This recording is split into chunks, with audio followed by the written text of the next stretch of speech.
Bismillah. Assalamualaikum warahmatullahi wabarakatuh.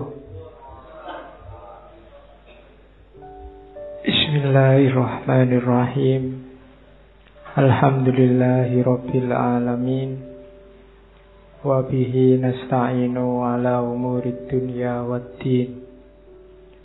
Allahumma sholli wa sallim wa barik ala habibina wa syafi'ina Sayyidina wa maulana Muhammadin wa ala alihi wa ashabihi wa ala manittaba'al huda ila yaumiddin. Amma ba'du. Bismillah. Mari kita lanjutkan ngaji kita. Malam ini kita masih ada di sesi feminis, perempuan yang berbicara tentang perempuan. Malam ini kita ketemu sosiolog penulis dari Maroko, Fatima Mernissi.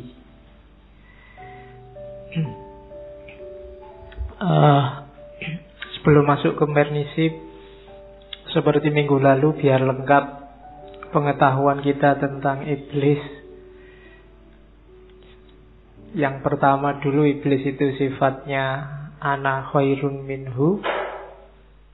Minggu lalu sifatnya iblis itu senang kalau ada orang celaka, dan susah kalau orang lain yang dia benci senang.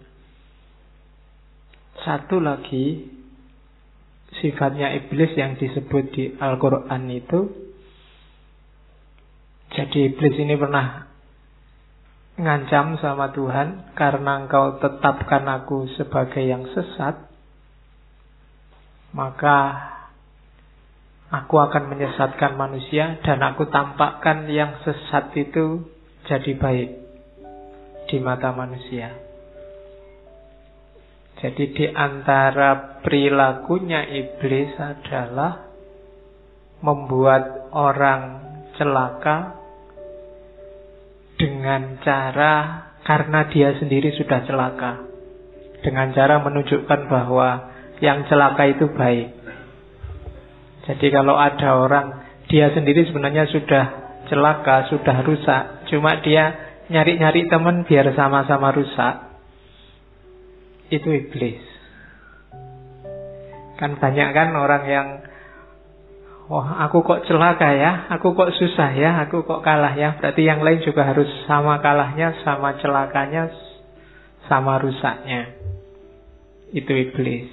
Dimanapun kita ketemu perilaku orang yang dia sendiri sudah celaka dan ingin menyelakakan orang lain, itu berarti iblis. Dia sendiri sesat dan ingin menyesatkan orang lain, itu berarti iblis. Dia sadar kesesatannya dan ingin menyesatkan orang lain. Dia sadar kalau dia rusak dan ingin orang lain juga sama rusaknya. Hari ini banyak. Misalnya, biasanya orang yang kena narkoba itu pingin ngajak-ngajak temennya juga ikut narkoba. Dia tahu narkoba itu rusak. Daripada aku rusak sendirian, mending punya teman. Ajak-ajak, ngerayu-ngerayu. Itu contoh kecil yang jelas salahnya. Dalam kasus yang lain banyak. Maka hati-hati dengan perilaku ini, atau jangan-jangan kita sendiri yang begitu. Kamunya males dan kamu gak kuat lihat temanmu rajin, terus kamu rayu-rayu, kamu pengaruhi temanmu biar ikut males. Ngapain sih dadak banyak baca, Allah ngapain ngaji segala, Allah. Dia ngerti ngaji itu bagus, hanya dia males saja, dan dia pingin temennya juga sama malesnya kayak dirinya. Nah itu iblis. Jadi diinget-inget ya, hidup kita itu sebenarnya banyak sekali warna iblisnya, cuma kita tidak sadar. Jadi ana khairun minhu, aku lebih baik dari siapapun, dari dia. Kalau ada rasa itu berarti kita iblis. Yang kedua, kalau kita senang lihat orang lain susah dan susah lihat orang lain senang, itu iblis. Dan yang ketiga, kalau kita ngerti kita salah, kita keliru, kita jelek, dan kita pingin nyari teman yang sama jeleknya kayak kita, atau kita bikin jelek kayak kita, berarti itu iblis. Cepet-cepet ganti wajah. Jangan ada di situ terus. Oke. 3 ya. Saya tidak tahu ada berapa ayat tentang iblis itu. Bismillah, kita mulai sekarang. Fatima Mernisinya. Fatima Mernisi ini lahir tahun 40-an. Meninggalnya belum lama, 2 tahun yang lalu, 2015. Jadi umurnya tergolong panjang, 75 tahun.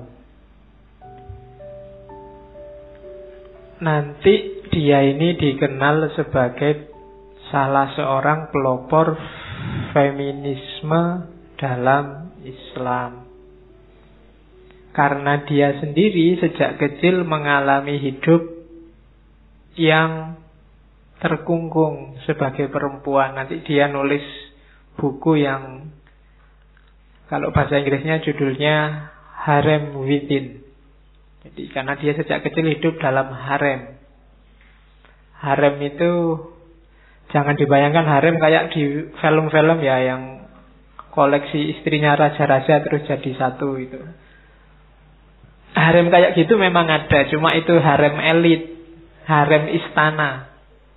Harem nggak selalu harem istana, ada haremnya orang desa, orang biasa-biasa. Itu memang lokal khusus yang hanya untuk perempuan. Dijaga jangan sampai perempuan-perempuan ini keluar, karena mereka memang tidak boleh sampai keluar. Dilarang agama katanya begitu.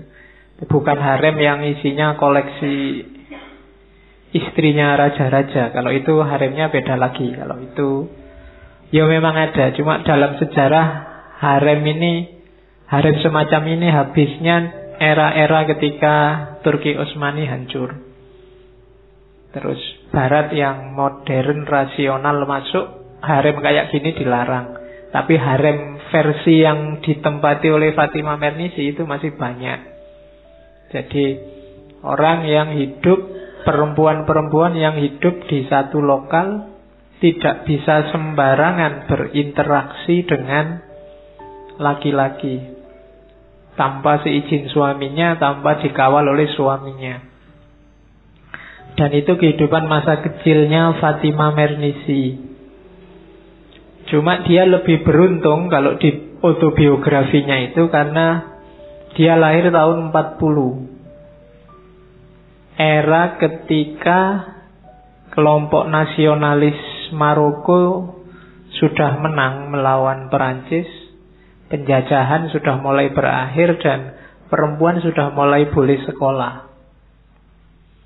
Katanya Fatima Mernisi, kalau aku lahir 2 tahun aja lebih awal, ceritanya beda sudah. Dia tidak akan bisa menikmati pendidikan. Di harem dia, kalau di buku itu diceritakan dia sangat akrab sama neneknya. Namanya Yasmina. Neneknya ini istri ke-9 dari kakeknya. Ya. Ya udah apa-apa lah. 9 kan pas kayak bunyinya ayat itu. Masna wa sulasa wa ruba. Jadi 9. Ya. Cuma ayahnya dan ibunya termasuk modern karena tidak poligami. Ya, ayahnya sudah karena mungkin sudah pendidikan. Kalau neneknya masih, cuma neneknya ini yang mendidik Fatima Mernisi, yang bikin Fatima Mernisi masih percaya bahwa Islam itu lembut. Islam itu tidak kasar. Itu dari neneknya. Kalau pendidikan ya nanti dia sekolah seperti biasa, termasuk dari ayahnya, dari ibunya. Yang bikin Fatima Mernisi shock adalah dia mengalami banyak sekali hal-hal yang membuat dia bertanya, apa iya sih Islam itu sadis itu pada perempuan. Apakah itu memang ajaran Nabi, petunjuk Allah, atau hanya konstruksi tafsirnya manusia saja? Itu kegelisahan besarnya Fatimah Mernissi. Jadi Fatimah Mernissi ini nanti tergolong kritis sebenarnya. Dia tidak kok ujuk-ujuk karena feminis terus semua yang dari barat bagus. Dia juga banyak mengkritik barat, khususnya barat yang stereotip melihat Islam pasti jelek. Tapi khusus untuk fenomena budaya Islam yang agak meminggirkan perempuan, dia banyak prihatin. Karena dia tidak yakin Nabi Muhammad yang selembut itu, yang sepenyayang itu pada perempuan, bisa dalam tanda petik sesadis itu memperlakukan perempuan. Seperti cerita-cerita dari banyak teks yang dia baca. Disitulah nanti dia mengkhususkan diri. Kalau dalam kajian Islam dia banyak melakukan kritik hadis. Banyak hadis-hadis yang menurut dia perlu dibongkar lagi maknanya. Oke, ya minggu lalu kita sudah ngomong bagaimana nasibnya perempuan di Betty Friedan. Dan dunia Islam juga tidak jauh-jauh sebenarnya. Ya kalau hari ini kelihatannya situasinya lebih mending. Tapi tahun-tahun di masa kecilnya Fatimah Mernissi itu situasinya memang menyedihkan. Di Indonesia pun kadang-kadang kan banyak ya peristiwa-peristiwa yang masuk iya gitu. Misalnya beberapa waktu yang lalu misalnya ada bupati yang kawinnya cuma sekian jam itu. Habis nikah ternyata istri saya tidak perawan. Terus paginya langsung ditalak pakai SMS. Kan ada itu kan. Terus waktu konferensi pers dia bilang, "Loh, salah saya apa? Saya kan kayak orang beli. Wong ya saya sudah ngasih mahar. Begitu dapat barangnya kok tidak cocok, ya tak kembalikan lagi." Ya, jadi memposisikan perempuan kayak dia beli kerupuk apa beli nasi kucing gitu kan tidak enak balikin. Dan dia pakai alasan, loh kalau dalam Islam kan memang boleh. Jangan kan nunggu sekian jam. Habis hijab kabul, terus keluar ruangan, saat ini juga kamu tak talak, kan bisa jatuh. Sah kan semacam itu kalau memang niatnya ingin main-main. Itu kan ada contoh begitu. Atau dulu ada kasus menteri sama artis yang sampai punya anak nikah siri. Kan ada itu kan. Dan kan itu nanti ada tabrakan keputusan antara Mahkamah Konstitusi sama Pengadilan Agama. Katanya Mahkamah Agung, sah anak ini anaknya si menteri, wong sudah ada hasil tes DNA. Katanya Pengadilan Agama, tes DNA tidak ada dalilnya. Karena memang tidak ada. Yang ada dalilnya adalah kalau ada pernikahan semacam itu, anaknya harus dinisbatkan pada ibunya, tidak bisa dinisbatkan pada anaknya. Yo, sebenarnya yo bisa dimaklumi ya, zaman Nabi nggak ada tes DNA. Bapaknya siapa membuktikannya susah. Kalau dinisbatin ke ibunya kan jelas, ibunya yang mengandung.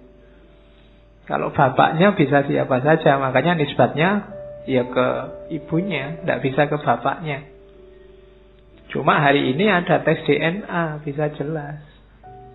Nah itu susahnya perempuan. Oke, dan nanti ya banyak sekali sih kalau diceritain satu-satu. Kita sering secara nggak sadar memposisikan perempuan di pinggir. Bahkan sejak awal penciptaan banyak tafsir-tafsir yang rasanya perempuan itu diciptakan hanya untuk melengkapi Adam. Ya memang Hawa diciptakan setelah Adam, tapi kalimat melengkapi itu tidak ada dalam Al-Quran. Ya kan, wa khalaqa minha zaujaha, itu yang bisa diartikan bahwa Hawa hanya sekedar melengkapi Adam, itu tidak ada. Bahwa Hawa merayu Adam, menggoda Adam sampai Adam terbujuk makan buah khuldi, itu kalimat itu juga silakan dicari di Al-Quran. Atau seandainya ada kitab atau tafsir yang memahami itu sebenarnya yang membacanya juga bisa macam-macam. Itu bisa membaca, lah kok Adam tidak pinter gitu ya. Kan bisa jadi begitu. Cerdik sekali ya perempuan itu, kan gitu. Tapi karena yang baca laki-laki, dibacanya kan bukan cerdiknya perempuan, tapi perayunya perempuan. Oke, nah itu banyak sih narasi-narasi semacam itu. Itu yang digelisahkan oleh Fatimah Mernissi. Dari situlah nanti di dunia Islam muncul gelombang-gelombang kritik yang namanya feminisme, yang didasarkan pada ajaran Islam. Makanya disebut Islamic feminism, feminisme Islam. Jadi Islamic feminism itu bukan berarti memberontak terhadap ajaran Islam, berarti memberontak terhadap Al-Quran, hadis, memberontak terhadap sunnah. Tidak. Awalnya itu kesadaran bahwa tidak mungkin Al-Quran dan hadis, tidak mungkin Allah dan Nabi secara sengaja memposisikan perempuan sebagai manusia kelas 2. Padahal dalam kenyataannya banyak yang menafsirkan begitu. Maka diawali dari kesadaran itu, terus dilakukan pembaruan pembacaan, pembaruan tafsir terhadap Islam, pembaruan cara memahami, biar tidak menang-menangan. Nah, itu Islamic feminism. Jadi jangan khawatir Pak, feminis itu anti Al-Quran, anti hadis. Enggak. Cuma cara mereka membaca Al-Quran, membaca hadisnya beda.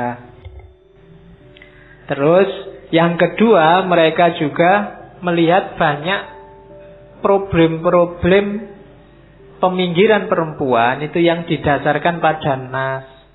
Cara membaca nas yang bias laki-laki. Mungkin nasnya itu tidak bilang begitu, cuma ya cara bacanya aja, karena laki-laki jadi begitu. Ayat poligami misalnya, ayat itu kan tidak kok serta-merta nyuruh wahai laki-laki kawinlah 4, kan tidak begitu. Yang mengerti rasanya bahasa sebenarnya itu kan ayat itu mau ngomong, ya kalau memang situasinya memungkinkan boleh kawin sampai 4. Itu kan beda rasanya dengan kawinlah 4, kawin 4 itu sunnah. Kan sekarang banyak yang bilang begitu. Kalimatnya tidak begitu. Bahkan kawin 4 yang fangkihum atau balakum itu kan konteksnya bukan lomba banyak-banyakan istri, tapi lomba menolong anak yatim. Sebenarnya konteksnya itu. Itu pun diwanti-wanti wa in lam ta'dilu. Jadi itu seolah-olah Quran mau ngomong, ya kalau memang situasinya memungkinkan, situasinya memaksa, ya tidak apa-apa lah lebih 1, tapi maksimal 4. Itu pun kalau bisa adil, kalau nggak bisa ya jangan. Kan itu bahasa lainnya Quran ngomong itu. Tapi karena laki-laki yang nafsir, terus bunyinya jadi laki-laki boleh kawin 4. Ada yang bilang bahkan sunnah kawin 4, kan sampai begitu. Semangat dari ayat kan beda lagi dengan semangat ketika hasil bacaan. Jangan salah, perempuan zaman Nabi itu nasibnya memang sangat mengenaskan. Beda dengan setelah Nabi datang. Ketika Al-Quran membatasi 4 itu bukan meminggirkan perempuan, justru mengangkat derajatnya perempuan. Ketika Al-Quran ngasih waris sekian persen lebih rendah dari laki-laki, itu bukan menganggap perempuan diletakkan di bawah laki-laki, tapi itu dalam konteks menaikkan derajat perempuan. Sebelumnya tidak ada waris untuk perempuan. Perempuan justru yang diwariskan. Karena posisinya kayak barang sebelumnya. Jadi kalau saya misalnya istrinya banyak, begitu meninggal nanti diwaris. Istri nomor sekian-sekian untuk anak yang ini, istri nomor sekian-sekian untuk anak yang ini. Dia kayak properti, persis kayak barang. Kalau perang kalah, jadi harta rampasan. Itu yang bikin orang Arab zaman dulu kan gelisah sekali kalau punya anak perempuan. Bukan karena mereka barbar terus setega itu, anak perempuan dikubur hidup-hidup. Kadang-kadang bapaknya mikir, kasihan anak ini nanti.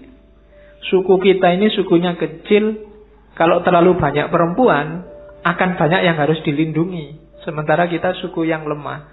Dan kalau dia jadi rampasan perang, hidupnya sengsara mesti. Levelnya kayak level budak. Akhirnya, alah daripada kamu nanti susah hidupmu di masa depan, mending mati aja sekarang. Itu Arab jahiliyah. Jadi nggak serta-merta mereka kok tega banget ya. Itu kan tidak masuk akal ada punya anak tiba-tiba dikubur hidup-hidup. Tapi mereka punya logika semacam itu. Maka ketika Nabi datang, istri banyak boleh tapi maksimal 4 ya. Itu emansipasi luar biasa, memanusiakan perempuan.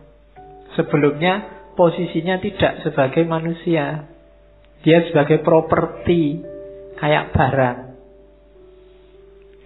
Nah, cara kita memahami hari ini harusnya semangatnya masih semangat memanusiakan perempuan. Cuma kadang-kadang semangatnya beda. Itu yang dikritik oleh Fatimah Mernissi. Dari situ nanti dilacaklah oleh mereka ini, kelompok feminis muslim ini, dasar-dasar Islam bagi kesetaraan gender. Kesetaraan gender ya, bukan kesetaraan seks. Kesetaraan, kan kemarin sudah dijelasin bedanya seks sama gender. Gender itu berarti yang konstruksi sosial. Yang bikin gelisah Fatimah Mernissi waktu kecil kan gitu. Dia punya banyak pertanyaan-pertanyaan nakal yang orang susah jawab. Misalnya, kalau laki-laki dan perempuan harus dipisah, kenapa kok perempuan yang harus susah, dadak ditutup segala? Kok nggak laki-laki yang ditutup, disuruh pakai cadar? Kok kita dapat jatah yang susah semua ya? Nah, itu pertanyaannya yang bikin neneknya bingung, jawabnya susah dia.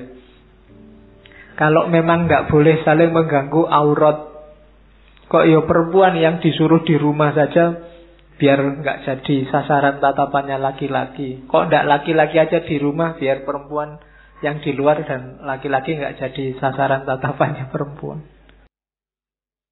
Jadi itu pertanyaan cerdas dari anak kecil yang bikin ibunya bingung.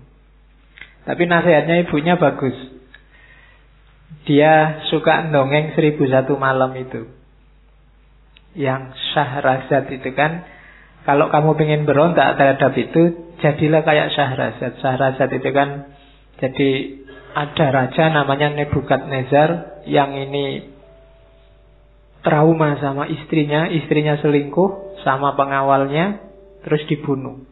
Sejak saat itu dia punya kebiasaan setiap malam bawa perempuan, dinikahi semalam, paginya dibunuh. Sampai ketemu Syahrazad ini kan. Terus Syahrazad ini perempuan biasa tapi dia cerdik. Jadi malam hari setiap ketemu raja, dia dongeng. Dongengnya menarik sampai rajanya tertarik. Begitu sudah mau pagi, bersambung. Iya kan? Loh, dongengnya Syahrazad ini kan yang jadi cerita 1001 malam itu. Sampai 1001 malam. Sampai raja senang beneran sama Syahrazad. Jadi nasihatnya ibunya, kalau kamu ingin memberontak terhadap yang kamu anggap tidak adil itu, jadilah secerdik Syahrazad. Pinterlah dongeng. Pinterlah, ya berarti harus dalam ilmunya. Dari situ semangatnya Fatimah Mernissi meluap-luap. Dan nanti dia termasuk jadi tokoh feminis. Jadi meskipun sudah di ujung senjatanya laki-laki, yang tinggal bunuh saja, tapi dia bisa ceritanya menarik sampai bersambung. Wah, rajanya penasaran kan, ini akhirnya gimana ceritanya? Ya besok lagi lah ditunggu. Akhir lagi bersambung lagi terus sampai 1001 malam. Jadi harus cerdik. Karena kalau melawannya frontal tetap kalah. Karena semua fasilitas budaya, fasilitas peradaban yang pegang sekarang laki-laki. Itu Islamic feminisme. Di dunia Islam gejala ini muncul abad 19 akhir. Fatimah Mernisi kan 1940. Sampai pertengahan abad 20. Sekarang situasinya sudah tidak kayak dulu lagi. Meskipun ada beberapa yang ingin setback ke belakang. Tapi secara umum nasibnya perempuan lebih baik. Itu nama tokoh-tokohnya. Bagi yang ingin belajar feminisme dalam konteks kajian Islam. Ada Huda Sa'rawi, Aisyah Taimuriyah, Nabawiyah Musa, Hifni Nasif, Mesir. Ini yang perempuan-perempuan. Zainab Fawaz, Ruqyah Sahwat Hussein, Nazar Sajjad. Jangan lupa Kartini, Emile Rute, Tajus Saltonah, dan dari Iran, dan Fatma Alif. Itu yang terkenal-terkenal. Yang kecil-kecil banyak. Belum disebut di situ ada Fatimah Mernisi, Rifat Hasan, ada yang kontroversial Aminah Wadud. Nah, itu masuk geng di sini dengan segala gayanya masing-masing. Perempuan-perempuan yang merasa sudah waktunya ada reformasi budaya. Ada reinterpretasi, tafsir ulang. Yang selama ini cuma laki-laki yang menafsirkan, perempuan juga harus nafsir dengan perspektifnya sendiri. Ya kayak minggu lalu saya bilang itu kan. Misalnya ada perlombaan khotmil Quran. 40 hari khataman tidak putus. Itu yang menang tetap laki-laki. Karena kalau perempuan tidak mungkin bisa khataman 40 hari tidak putus. Wiritan juga begitu. Sholat malam lah tidak putus selama 40 hari. Nanti dapat, tidak mungkin, perempuan mesti kalah. Makanya karena ada hadis itu kan, man soma Ramadhana imanan wahtisaban, tidak putus-putus. Itu yang perempuan nggak usah pesimis. Karena perempuan mesti putus puasanya bulan Ramadan itu. Maka menafsirkannya juga harus sensitif gender. Besok kalau ada yang ceramah Ramadan, ya barang siapa puasa Ramadan tidak putus-putus sebulan penuh kecuali perempuan. Loh ya kan harus begitu. Perempuan yang siap untuk bayar utang puasanya, pahalanya sama. Itu namanya sensitif gender. Kalau dipaksa harus 30, yang perempuan pasti angkat tangan. Jadi itu namanya sensitif gender. Itu namanya tafsir. Kalau perempuan yang nafsir pasti sudah ngitung sampai sedetail itu. Karena sebagian mufasir itu laki-laki, sebagian besar ya mikirnya nggak nyampe ke sana.